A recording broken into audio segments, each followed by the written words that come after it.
नहीं करोगे तो जो दुनिया करती आई है वो तुम नहीं करोगे बैठे बैठे। हम तो ऐसा ही देखते आए हैं, हम तो ऐसा ही देखते आए हैं, हमारे यहाँ तो ऐसा ही होता है। एक घर में शादी हो रही थी, जब शादी चल रही थी तो मंडप लग रहा था, तो दामाद वगैरह सबको बुलाया कि मंडप गाड़ दीजिए। मान्य दानों से गड़वाते हैं लोग, मंडप गड़वा रहे थे। अब उसी घर में एक बिल्ली पली थी, तो जो माता जी थी सबसे बुजुर्ग, उधर मंडप गड़ रहा था, उधर वो एक छगड़ा लेके आई और बिल्ली को उसके अंदर दबा दिया कि बार बार परेशान करेगी, तो दबा दिया। एक दो विवाह हुए तो बिल्ली का यही हुआ बार बार। अब माता जी तो समय पे चली गई, अब बहुओं के बच्चों का नंबर आया, अब बिल्ली तो बची नहीं, बिल्ली भी गई माता जी के साथ सिधार गई। अब जैसे ही मंडप गढ़ने का नंबर आया, मंडप, अरे बोले रुको रुको, बहू बोली मंडप नहीं गढ़ पा रहा हूँ, बिल्ली तो लाओ, एक डलिया लाओ, छकड़ा लाओ। बोले काहे के लिए? अरे हमारी माता जी करती नहीं, और बिना बिल्ली के तो मारो गढ़ी नहीं सके। हाय हाय बिल्ली कहाँ है, हाय हाय बिल्ली कहाँ से लाए बिल्ली? अब पूरा घर बिल्ली ढूंढने में लगा है। ब्राह्मण ने पूछा ये क्या चक्कर है, मारो गाड़ो जल्दी। अरे वो महाराज बिल्ली तो मिल जाए पहले। बिल्ली? पंडित जी बिल्ली का क्या मतलब है, बिल्ली का क्या करेंगे? अरे बिना बिल्ली कैसे होगा? पंडित जी बिल्ली से क्या लेना देना भाई, भगवान की पूजा होगी, माला पड़ जाएगा, बिल्ली का मतलब? नहीं नहीं, हमारे यहाँ रिवाज है, पहले बिल्ली डलिया में बंद की जाएगी, वाके बाद मारो गड़ेगा। तो दुनिया करती आई है वही तुम करोगे, अगर सत्संग का लाभ नहीं ले पाए या नहीं सुना ढंग से। तो कल सायकाल की कथा में आपने श्रवण किया, तो मतलब यही है कि सत्संग पहले इतना नहीं मिला नंद बाबा को, ब्रजवासियों को, तो जन्म से पूजा करते आ रहे थे किसकी? इंद्र की। और भगवान से जब सत्संग मिला तो भगवान ने समझा दिया, कर्मणा जायते जंतु कर्मणेव विलीयते, सुखम दुखम भयं क्षेमं कर्मणेव विपद्यते। कर्म प्रधान विश्वर चिराखा, जो जस करहि सो तस फल चाखा। कर्म प्रधान विश्वर चिराखा, जो जस करहि सो तस फल चाखा। को न काहो सुख दुख कर दाता, निज कृत कर्म भोग सुन भ्राता।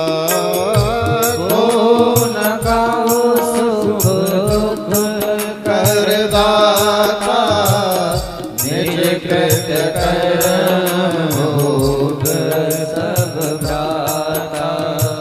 कर्म प्रधान विश्वर चिराखा, जो जस करहि सो तस फल चाखा।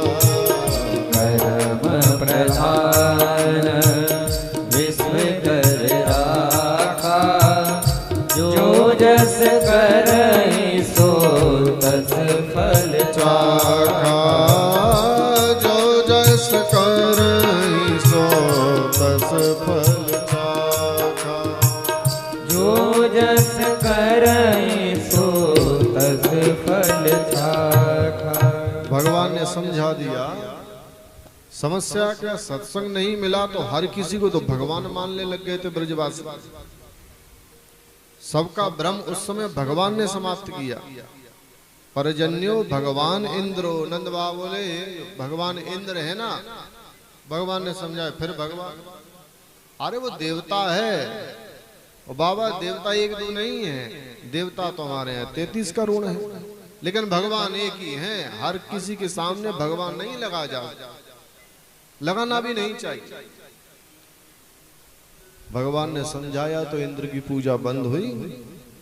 पुराने समय से चली आ रही कुरीति का विराम हुआ और एक नई परंपरा प्रारंभ हुई। गोवर्धन नाथ की पूजा भगवान ने करा दी, या ये कही कि गोवर्धन नाथ के बहाने भगवान ने अपनी ही पूजा करवा दी।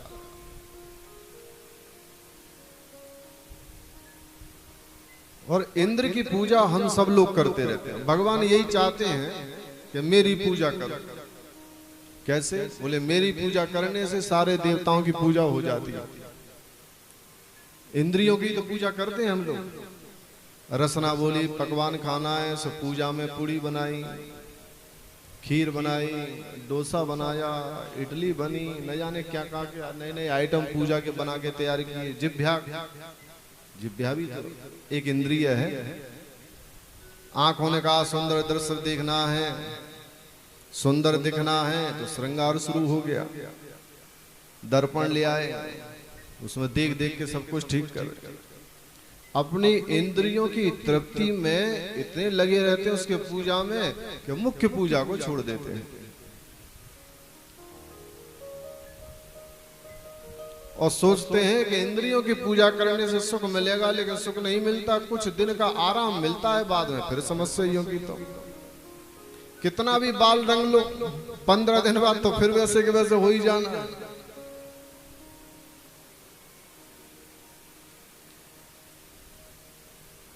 पूजा किसकी करनी है? बोले परमात्मा की। व्यक्ति की अशांति का कारण जानते हो क्या है? शांति तो भगवान के चरणों में है, इसके अलावा कहीं है ही नहीं। भगवान जब पूरे संसार के व्यक्तियों को, देवताओं को, ऋषियों को जब सब कुछ बांट रहे थे, तो भगवान के हाथ से एक चीज गिरी और पैरों के नीचे दबा ली भगवान। लक्ष्मी जब सब चले गए तब लक्ष्मी जी ने पूछा क्यों, पैर के नीचे क्या है? भगवान बोले नहीं नहीं, वो मेरी निजी वस्तु है। बोले वो बट जाती तो? हाथ में तो रखी थी। बोले बट कैसे जाती? वो हमने जानबूझ के गिराई थी पैरों में दबाने के लिए, जो हाथ में है सब दे दिया। देवी और भी कोई मांगने आएगा तो तुम्हें भी दे देगी। मतलब मुझसे भी ज्यादा महत्वपूर्ण है जो पैर के नीचे है क्या? तो भगवान ने पैर हटाया तो नीचे शांति थी। बोले ये क्या है? बोले ये शांति है। ये किससे मिलेगी? बोले मेरे चरणों के आश्रय से मिलेगी और नहीं मिल सकती। चरणों का आश्रय लेगा तो मिलेगी। तो आत्मा शांति खोज रही है, आत्मा आनंद खोज रही है। आत्मा सुख नहीं खोजती, आत्मा आनंद खोजती है। और आत्मा जब आनंद खोजती है तो आत्मा को आनंद मिलता है परमात्मा के भजन से। शरीर का आहार तो खूब दिया जा रहा है, अहंकार का आहार भी दिया जा रहा है, लेकिन आत्मा का आहार तो भगवान का भजन है। बस वो नहीं मिल रहा है, इसलिए वो भूखी है और बार बार अशांत है। उसकी शांति तभी होगी जब परमात्मा का नाम रूपी आहार उसे दिया जाएगा। जब गोवर्धन नाथ की पूजा सभी ने कर ली और सब बड़े आनंद से परिक्रमा लगा करके, कल रात्रि में हम लोगों ने कितना आनंद उत्सव मनाया। बस एक बार आ जा गिरिराज की शरण में, परिक्रमा एक लगा जा गिरिराज की शरण में। और जब ब्रजवासी सब लौट करके गए, इंद्र को पता चला कि मेरी पूजा बंद हो गई। किसने करवाई? बोले नंद के छोरा ने। तो इंद्र को इतना क्रोध आया। एक मेघ है सांवर्तक नाम के, जब सृष्टि का लय करना होता है तब उनको आदेश दिया जाता है, जाओ वर्षा इतनी करो कि सृष्टि जलमग्न हो जाए। इंद्र को क्रोध आया, इंद्र ने उन्हीं को आदेश दिया, गढ़ं सांवर्तकं नाम मेधानां शान्तिकारिणं इंद्र प्रचोदयत् क्रुद्धो वाक्यम चाहे सामान्यता। जाओ जाकर के उन ब्रजवासियों को बताओ कि इंद्र की अगर पूजा बंद हो जाए तो उसका परिणाम क्या होता है। एक छोटे से बालक ने कह दिया और मेरी पूजा बंद कर दी, जो इतनी पुरानी परंपरा चली आ रही थी, उस पूजा को बंद किया। मेघ गए, बारिश प्रारंभ हुई। सुखदेव जी कहते हैं राजन ऐसी वैसी वर्षा नहीं हुई, मूसल के बराबर धार नीचे गिरी, आंधी के साथ तूफान के साथ वर्षा जैसे ही प्रारंभ हुई है, ब्रजवासी भयभीत हो गए। सारे ब्रजवासी भगवान के पास पहुंचे, लाला लाला हमारी रक्षा करियो, लाला हमारी रक्षा करियो। कृष्ण कृष्ण महाभाग त्वन्नाथं गोकुलम प्रभो त्रातुर्महर्षि देवान कुपिताद भक्त वत्सल। कन्हैया देख तेरे कहने पर इंद्र की पूजा बंद की हमने, अब परिणाम देख रहे हो है, ये इतनी तेज वर्षा हो रही है आज तक कभी भई ही ना है। अब ये छोड़े को ना है, पूरे ब्रज को डुबाए देखो, ये छोड़े को ना। अब कहा करें बता भैया। भगवान बोले करने कहा जिसकी पूजा की वही की शरण में जाएंगे और कहा करेंगे, कहा करें। बोले गोवर्धन नाथ की शरण में चलेंगे, जिसकी पहली पूजा पे जो देवता प्रकट है हो तो उसके पास जाके प्रार्थना करेंगे तो रक्षा भी वही करेंगे। कहा करे को भैया तेरे देवता आ, बोले वो तो वहां जाके पता चलेगा, यहाँ से कहा बताएंगे, पहले पहुंचो तो सही। तो सबने अपनी गाड़ियों में सामान लादा, गऊओं को आगे किया, बच्चों को आगे किया, सबको लेकर के पहुंचे गोवर्धन नाथ के निकट। जैसे ही पहुंचे गोवर्धन नाथ से प्रार्थना की, हे गोवर्धन नाथ हम तुम्हारी शरण में हो, रक्षा कीजिए। सबने आंख बंद करके ध्यान कियो। भगवान बोले जोर से जयकारा लगाओ, तो सबने जयकारा लगाया, बोलिए गोवर्धन नाथ की जय हो। सभी लोग आंख बंद करके साष्टांग कर रहे थे। सबके देखते देखते भगवान ने दधार लीलया कृष्ण छत्रा में इबाल कहा। भगवान ने जैसे बरसाती छत्ते को खेल खेल में बच्चा उखाड़ लेता है, ऐसे ही भगवान ने गोवर्धन पर्वत को उठाया, बाएं हाथ से उठा करके, भागवत में तो लिखा है कि अपने हाथ पे रखा, लेकिन कवि जन कहते हैं कि भगवान ने सबसे छोटी उंगली पर रखा और धारण किया। जो सबसे ऊंचा टीला था उसके ऊपर भगवान जाकर के खड़े हो गए और भगवान ने आवाज लगाई, यहाँ ब्रजवासियों आ जाओ भैया, आ जाओ आ जाओ आ जाओ। जैसे सबने नेत्र खोल के देखा, अरे लाला इतना बड़ा पर्वत मैंने उठा लियो, दौड़ करके सबने अपनी अपनी लाठियां लगा के तैयार हो गए।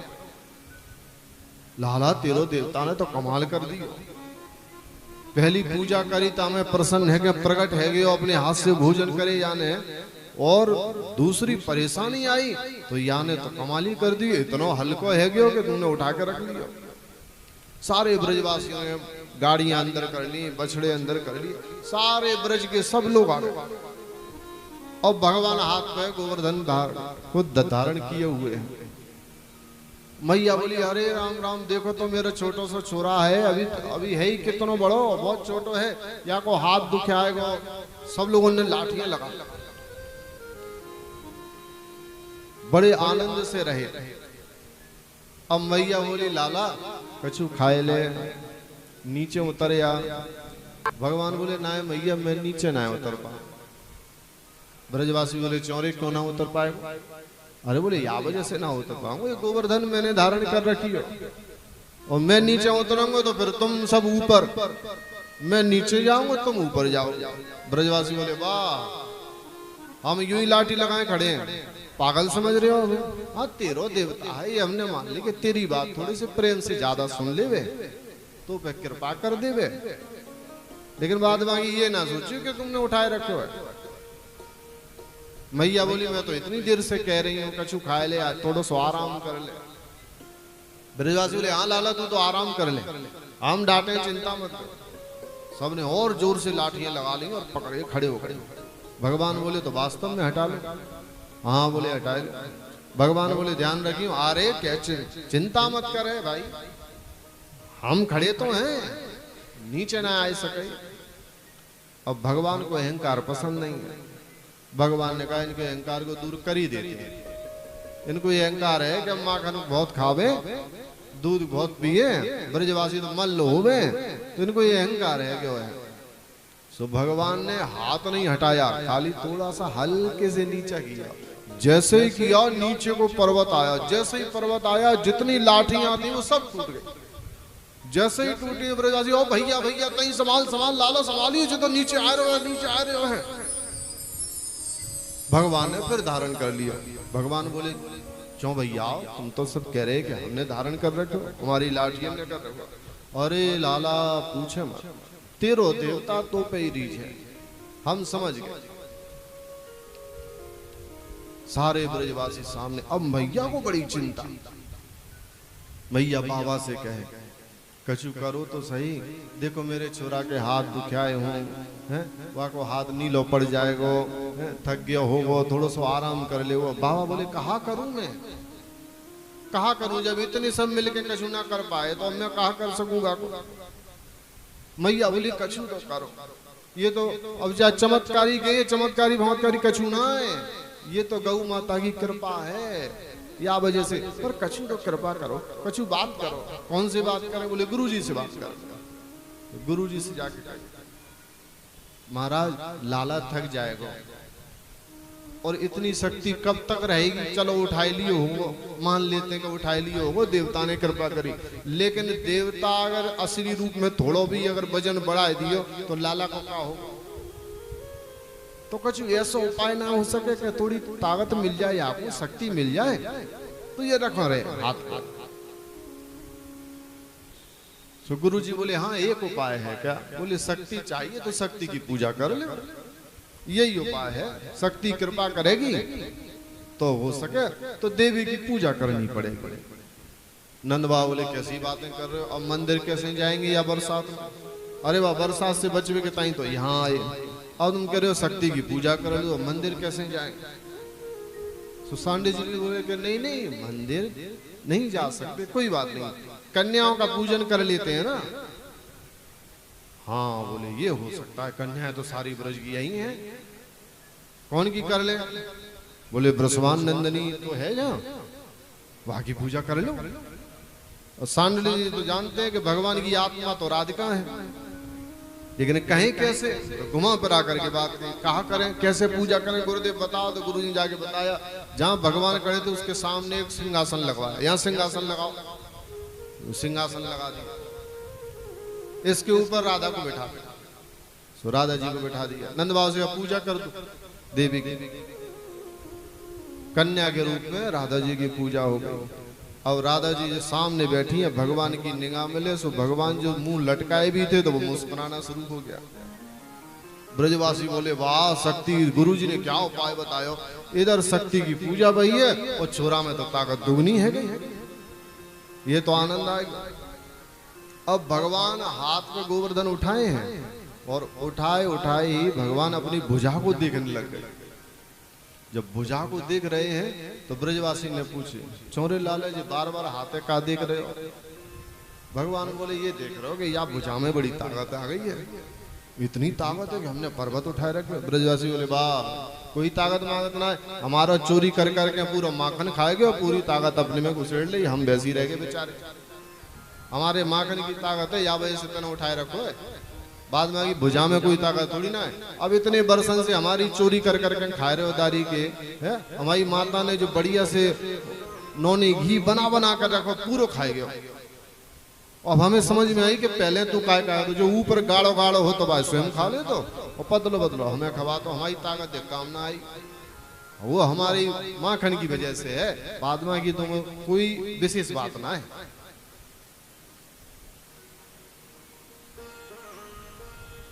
गोप ग्वाल बोले लाला वो तो खायो ही है, और ये जो माखन भी खायो तो हमारे सहयोग से खायो है या वजह से ताकत आई है। हम जाते साथ में चोरी करवावे, हम उठा के जाकर ऊपर छींके तक पहुंचाते तो वो ताकत तो हमारी भई ना, हमारे सहयोग से छींके तक गयो तब जाने माखन खायो दारी के। पर ठीक है खायो सो खायो, अभी काम तो आएगा, चोरी जो भी करी हो तो हमारी सहायता से जाने उठाया हो, ऐसा थोड़ी ना कि माखन खा के उठाए लो अकेले ने, हमारी सहायता बहुत आई। अब राधा रानी की सखियां भी खड़ी राधा जी के पास, वे बोली यूं ही बातें बना रहे हो सब बैठे बैठे। तो भगवान के सखा बोले क्यों? अरे बोले या की वजह से थोड़ी ना उठाए जाने कि तुम्हारी सहायता और माखन तो। अरे बोले सामने बैठी है हमारी सखी, या की दृष्टि पड़े तब या में ताकत आवे, वरना या को पूछो कालो कलूटो सो रखो है। सामने बैठी है, या की वजह से उठाए। ब्रजवासी बोले कैसे उठाए हो या की वजह से? भगवान बोले कैसे उठाए हो है बताओ हमें। तो गोपियां बोली क्यों, एक बात बताओ, शरीर में सामर्थ्य कितनी होती है? बोले बहुत होती है। और बोले आत्मा बाहर निकाल दें तो शरीर में कोई सामर्थ्य है? भगवान बोले नहीं नहीं, फिर तो बिल्कुल नहीं है। तो देखा तुम्हारी आत्मा कौन है? भगवान बोले राधा है। तो बस फिर किसने उठायो? राधा अगर तुम्हारी आत्मा है तो उठायो किसने है? ये तो राधा की वजह से तो उठ रहा है। भगवान बोले हाँ कुछ कुछ ठीक है। दूसरी बोली अच्छा और ठीक करें देते हैं। भगवान बोले कैसे करोगे ठीक? देखो बोली एक बार बताओ, राधा तुम्हारे कौन से अंग में वास करती है? तो बोले वाम अंग में। बोले स्त्री जो शक्ति है वो पुरुष के बाएं भाग में वास करती है। तो बोले जब बाएं भाग में वास करती है तो एक बात बताओ, तुमने जो गोवर्धन उठाया हुआ है वो कौन से भाग में उठाया हुआ है? तो बाएं भाग में भगवान उठाए रखे। सो भगवान ने हाथ देखो, बोले हाँ उल्टे हाथ से होता है। तो बस ठीक है, किसने उठाया हुआ है? यहाँ में भी हमारी राधा की कृपा है। अब तो झगड़ा शुरू हो गया। गोपगोपाल बोले वाह ऐसी बातें बना रही हो बैठी हैं, ज्ञानी की बातें दो आ गई तो ऐसी बातें, ये विद्वान जैसी बातें मत करो, शब्दन से ना खेलो, हमारा सहयोग है। गोपियां बोली अरे तुम तीनों यही लड़ो, हमारे माखन खाए खाए के यहाँ में सहयोग है। तो भगवान ने तीनों को समाधान किया। भगवान बोले रुको तो सही, सुनो सुनो। कछु माखन को बल बढ़ो, कछु गोपन करी सहाय, श्री राधे जू की कृपा सो मैंने गिरवर लियो उठाए।